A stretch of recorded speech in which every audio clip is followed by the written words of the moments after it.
Ang depresyon ay dahan-dahang gumugupo sa isang tao. Kahit sino, pwedeng tamaan nito. Walang nakakaalam. Itinatago sa mga mapagpanggap na ngiti.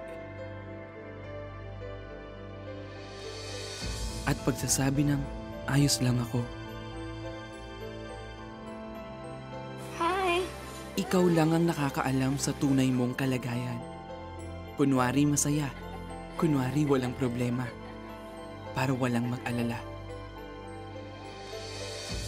Ngunit may hangganan ang pagtatago ng tunay na nararamdaman dahil ang lahat ay darating sa sukdulan.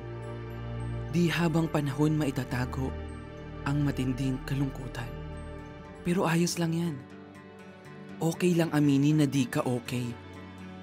Huwag kang mahiya. Huwag kang matakot.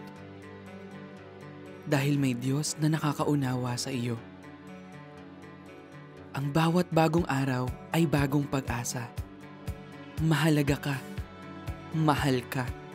Di ka nag-iisa.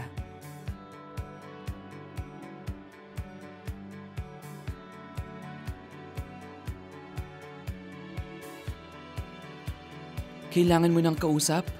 Nandiyan ang The 700 Club Asia Prayer Center. Kasama mo manalangin 24/7. Dial 737-0700.